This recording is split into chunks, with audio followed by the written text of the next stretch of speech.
berikanku.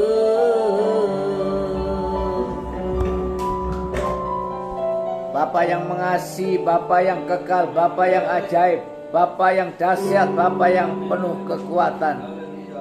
Kami datang untuk memuji dan menyembah-Mu Tuhan.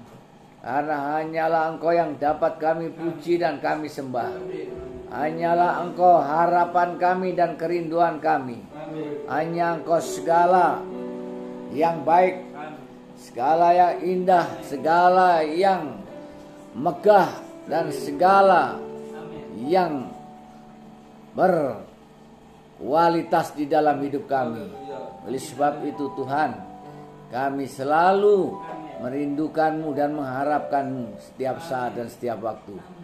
Dan kini saatnya kami akan merenungkan firman-Mu. Jadilah kami sehat, jadilah kuat, jadilah mampu, jadilah penuh dengan kreativitas dan penuh dengan kebajikan, kemurahan, dan damai sejahtera, sukacita di dalam hidup kami. Dalam nama Yesus Kristus kami sambut firman-Mu. Haleluya. Amin. Salam. Damai sejahtera di dalam nama Yesus Kristus Tuhan Allah kita. Haleluya. Ya baik, mari kita kembali untuk belajar firman Tuhan malam ini. Yang kita akan baca bergantian Roma pasal 10. Ya, kita baca masing-masing satu ayat mulai saya dan kemudian ke kanan. Sudah ketemu? Roma pasal 10 ayat 1. Saudara-saudara, keinginan hatiku dan doaku kepada Tuhan ialah supaya mereka diselamatkan. Sebab aku dapat memberi kesaksian tentang mereka bahwa mereka sungguh-sungguh giat untuk Allah, tetapi tanpa pengertian yang benar. Sebab oleh karena mereka tidak mengenal kebenaran Allah, dan oleh karena mereka berusaha untuk mendirikan kebenaran mereka sendiri, maka mereka tidak takluk kepada kebenaran Allah. Benar adalah iman. Sebab Kristus adalah kenapa hukum Taurat, sehingga kebenaran bagi tiap-tiap orang yang percaya.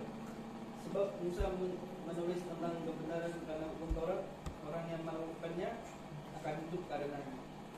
Tetapi kebenaran karena iman berkata demikian, dengan jangan katakan di dalam hatimu, siapakah akan naik ke surga, yaitu untuk membawa Yesus pulang. Lanjut, sudah selesai?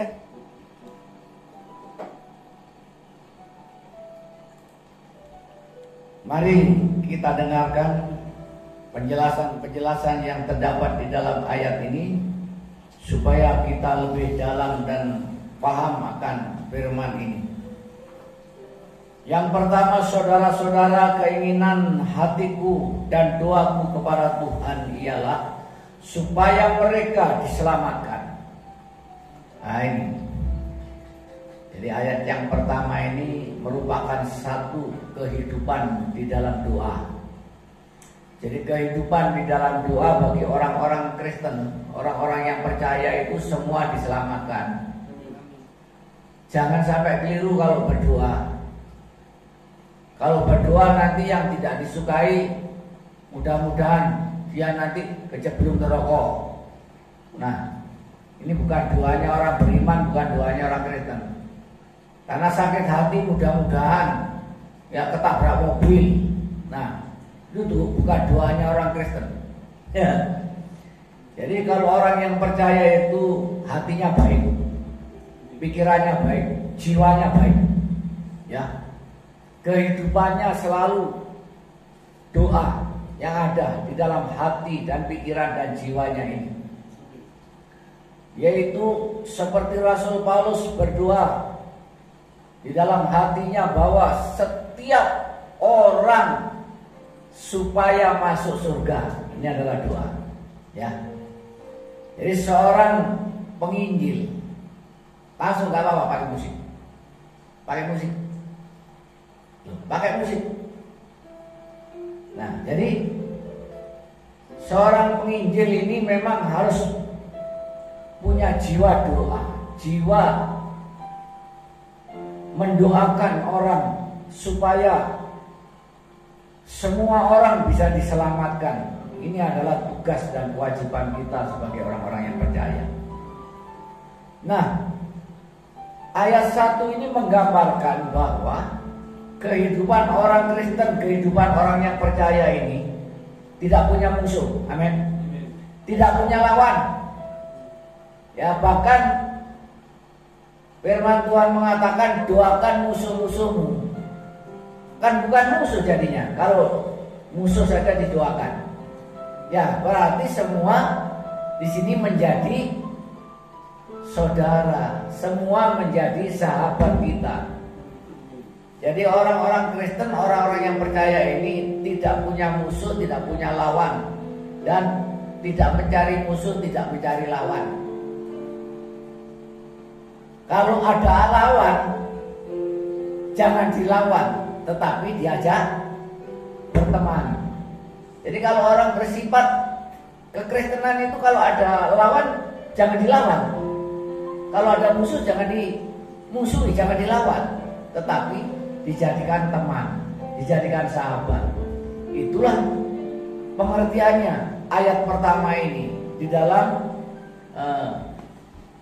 esensi daripada doa Rasul Paulus. Yang kedua, sebab aku dapat memberi kesaksian tentang mereka bahwa mereka sungguh-sungguh giat untuk Allah, tetapi tanpa pengertian yang benar. Siapa yang dikatakan mereka? Sebenarnya mereka adalah orang-orang rohaniawan. Mereka juga di sini ya pengikut-pengikut ya Tuhan yang dikatakan di sini. Ini berbicara konteksnya ini kepada umat Yahudi. Umat Yahudi itu kealahannya kuat, ya. Karena apa? Prinsipnya adalah Taurat. Prinsipnya adalah hukum Taurat. Jadi hukum Taurat itu betul-betul dijadikan ya patokan untuk memuji, untuk menyembah Allah. Ya, sehingga saking ya taatnya ya sampai bisa bunuh orang. Jadi saking taatnya di situ menghabisin orang itu karena saking taatnya sama Tuhannya. Itu pengertiannya bagi orang-orang ya yang taat kepada Allah tanpa didasari dengan pengertian yang benar. Jadi orang kalau sekedar taat tapi tidak didasari dengan pengertian yang benar, itu jadinya radikal, jahat ya kehidupannya. Masalah sedikit aja sudah bunuh orang, masalah sedikit aja sudah pukul orang, itu jahat. Karena apa? Tidak mempunyai pengertian yang benar. Nah ini penting. Jadi orang-orang Kristen ini kalau tidak mempunyai pengertian yang benar jadi jahat loh ya. Radikal, suka menghakimi orang ya, suka memfitnah orang, suka menjelek-jelekan orang ya. Yang baik itu ya kelompok saya, yang baik itu ya sinode saya, yang baik ini ya liturgi saya dan lain sebagainya. Seperti itu. Karena apa? Rasul Paulus mengatakan bahwa dia itu rajin dan taat kepada Allah, tetapi tidak apa itu disertai dengan pengertian yang benar. Ya. Jadi pengertian yang benar ini sangat penting, saudara-saudara. Kalau orang yang beragama, agama Kristen pun tidak mempunyai pengertian yang benar, jadi jahat. Ya. Ketemu orang aja tidak bisa nyapa, seolah-olah dia cinta sama Tuhan, jadi pendoa syafaat. Ya kalau jalan di pinggir jalan itu tunduk saja, supaya dikatakan kalau ini orang baik, orang apa namanya, orang kudus, ya. Jadi ingin dikatakan orang kudus jadi tunduk aja, gak bisa nyapa sama orang, nggak mau disapa sama orang, nggak mau nyapa sama orang. Itulah orang beragama. Jadi kadang-kadang saya berpikir bahwa Ada orang yang nggak punya agama bisa baik, tapi orang yang punya agama kok jahat. Nah ini kenapa kok jadi seperti ini? Ya, karena tidak didasari dengan pengertian yang benar. Jadi orang beragama kalau tidak didasari dengan pengertian yang benar di dalam Alkitab, ya jahat. Ya, di sini suka mencela, suka mencemooh, suka menyindir orang, suka memfitnah orang, menghakimi orang. Oh, kamu gak selamat kamu karena apa? Ya, karena kamu malas ke gereja. Loh, kamu gak selamat karena apa? Kamu gak pernah baca Alkitab. Ya, gak taat. Seperti itu. Ya. Bagi kita orang-orang yang percaya, orang-orang Kristen yang tahu akan kebenaran dan memahami akan kebenaran, mengerti firman Allah yang terdapat di dalam Roma pasal 2 ini jelas bahwa ya kita ini harus mempunyai pengertian yang benar. Orang Kristen itu harus mempunyai pengertian yang benar. Amin. Nah, yang ketiga, sebab oleh karena mereka tidak mengenal kebenaran Allah lah. Ini ya dijelaskan. Rasul Paulus menjelaskan, Pak. Sebab oleh karena mereka tidak mengenal kebenaran Allah, seolah-olah rohani memang. Sembahyangnya rajin, setiap minggu ke gereja, Senin ke gereja, Selasa ke gereja, Rabu ke gereja, Kamis ke gereja, Jumat ke gereja, Sabtu ke gereja, Minggu ke gereja, sampai Senin lagi. Jadi tidak ada intinya dia berangkat ke gereja, tapi di rumah nggak pernah sembahyang.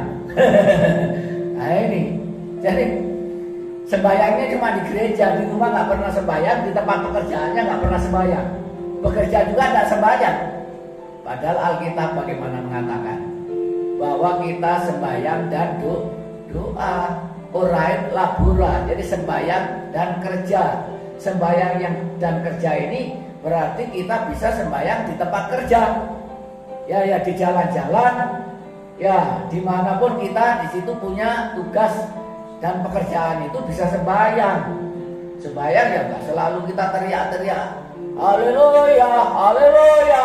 Ya tidak selalu berteriak-teriak, glory, glory. Di dalam hatinya bisa sembahyang, ya kan? Oh terima kasih Tuhan, puji Tuhan, haleluya, glory. Di jalan-jalan sambil nyales, ya sambil sembahyang, sambil nyales di sini sambil glory, glory, haleluya. Gak pernah capek, yang gak pernah di sini berhenti untuk istilahnya gak terasa capek, enjoy, ya santai kerja. Kalau di itu kerja sambil sembahyang, iya. Kalau kita kerja sambil sembahyang, sambil memuji Tuhan dalam hati, ya, dalam pikirannya, sambil ngomong, ya, menawarkan produknya misalnya, ya, di sini, ya enak, santai, rileks. Sambil nyangkul juga gitu, kalau haleluya sambil nyangkul, gak terasa tahu-tahu di situ cangkulannya 1 hektar sudah. Ya sambil mancing juga, glory, glory, haleluya, tahu-tahu di sini sudah dapat ikan 1 renteng. Ya itulah. Ya sebenarnya orang labora, sembahyang dan kerja itu. Jadi sembahyang tidak selalu identik di gereja semingguan penuh atau 1 minggu penuh dari Senin hingga sampai Senin lagi, tidak. Saking banyaknya kegiatan di gereja, matanya sampai merah, sampai pedes. Melihat orang saja itu sampai kelemun-kelemun, dia tidak bisa melihat orang. Karena banyaknya melek di gereja, banyaknya puasa, ya. Puasanya 40 hari 40 malam. Apalagi kelenger, ya, gak bisa bekerja, ya gak bisa masak di rumah, ya gak bisa ngomong sama orang lagi di situ, kelenger, ya. Nah, pengajaran kadang-kadang salah, pengertiannya mengajarkan umat salah, akhirnya terjadi apa? Terjadi yaitu salah tingkah, ya, karena salah tingkah di situ akhirnya apa? Ya keliru, jahat, ya, karena apa? Tidak mempunyai pengertian yang benar. Nah, sebaiknya orang-orang yang percaya ini harus belajar banyak membaca Alkitab, ya, banyak membaca Alkitab, harus mempunyai schedule kerja, schedule ibadah, nggak usah terlalu bertele-tele. ya. Gak usah sok ngeroh terus ya, sepanjang hari ngeroh. Di gereja ngeroh, di rumah ngeroh. Jadi gak pernah pakai bahasa Indonesia, gak pernah pakai bahasa Inggris, tapi bahasa roh terus. Kalau ketemu sama orang, orang lari semua. Ya, dikira apa ini? Oh, gendeng mau waras kan gitu. Nah, ini yang seringkali dilakukan ya oleh orang-orang ini yang tidak mengenal kebenaran Allah. Jadi sebaiknya di sini orang-orang Kristen, orang-orang yang percaya harus memahami dan mengenal kebenaran Allah. Ya, kemudian kebenaran karena iman. Ini penting. Jadi kebenaran itu oleh karena iman. Kebenaran itu oleh karena percaya kepada Yesus Kristus. Bukan hurufiahnya, bukan perbuatan-perbuatannya, bukan, tetapi keyakinannya, keimanannya yang terjadi dalam pikiran, di dalam hatinya. Ini clear, yakin dan percaya. Nah, ini kebenaran ya. Sehingga kebenaran diperoleh tiap-tiap orang yang percaya ya. Jadi kebenaran akan menjadi milik orang yang percaya oleh karena iman kepada Yesus Kristus saja cukup. Nah, ini seringkali disalahgunakan ya. Kalau nggak pakai minyak nggak yakin kalau itu bisa sembuh ya. Kalau nggak pakai bahasa roh baru mendoakan orang ya. Di sini nggak yakin kalau orang itu bisa sembuh. Atau kalau nggak puasa dulu ya, 2 hari 2 malam nggak makan nggak minum, nggak yakin mendoakan orang sembuh. Keliru ya. Jadi keimanan yang semacam ini keimanan yang dibuat-buat, keimanan yang seolah-olah rohani, seolah-olah kudus tapi bukan kudus, tapi kudisen ya. Karena apa?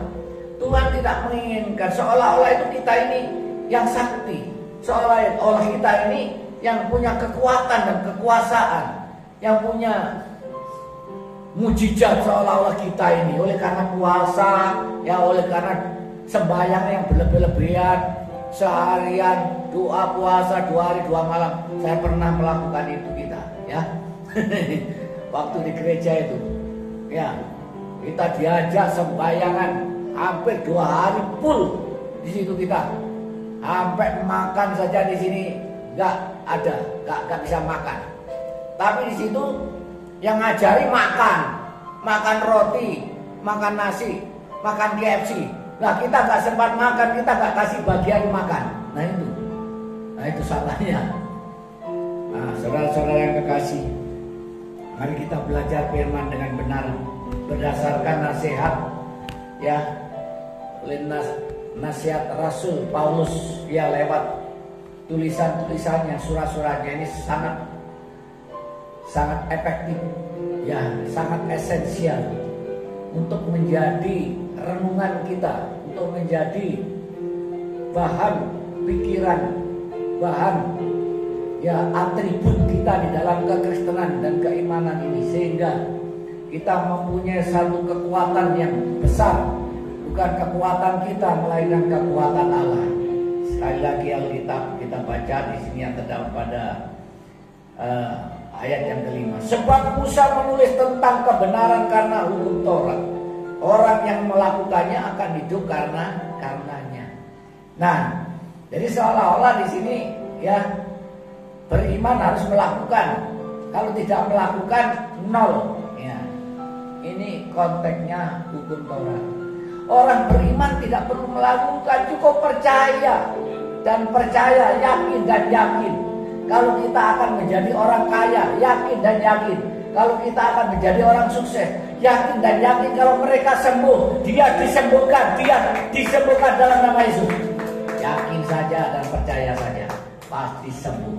Pasti ada jawaban yang dari Tuhan. Bukan kita yang punya jawaban, bukan kita yang menjawab, tetapi Tuhan yang menjawab. Ya, ini ayat yang terakhir. Tetapi kebenaran karena iman berkata, demikian jangan katakan di dalam hatimu, siapakah akan naik ke surga, yaitu untuk membawa Yesus turun. Ya, ini kebenaran yang oleh karena iman. Apakah kita pernah berpikir bahwa kita ini bisa naik ke surga, ya, untuk membawa Yesus Kristus ini, ya, ke surga, terbalik. Jadi yang sebenarnya kita ini akan dibawa ke surga oleh Yesus Kristus, bukan kita yang membawa Yesus Kristus supaya masuk surga. Kekeliruannya orang Kristen kadang-kadang mendoakan Yesus ini supaya masuk surga, padahal Yesus sudah yang punya surga. Ya, ini pengertiannya. Karena itu di situ membuat kebenaran sendiri, dengan cara kita, ya, ada yang tidak makan 40 hari 40 malam, cuma minum atau puasa. Ada yang puasa Senin Kemis dan lain sebagainya. Ada puasa-puasa yang lain. Ada yang ibadah sampai beberapa hari, ya, 7 hari 7 malam, ya, itu gak berhenti keluar dari gereja, ya, terus beribadah terus, ya, sampai 7 hari 7 malam. Nah, itu sebenarnya dia itu, ya, konsepnya apakah ingin, ya, membawa Yesus Kristus naik atau turun ke surga, atau kita yang ingin sebenarnya masuk surga. Nah, ini pengertiannya yang ada di dalam kebenaran di dalam iman. Di sini bukan kita ingin supaya Yesus Kristus naik dan turun dari surga, tetapi kita supaya dibawa Yesus Kristus naik dan turun dari surga. Amin. Inilah firman Tuhan yang dapat kami sampaikan pada malam hari ini. Kiranya Tuhan Yesus memberkati. Mari kita berdoa. Bapa yang mengasihi, Bapa yang memberkati, malam hari ini kami telah menyampaikan firman dan kebenarannya.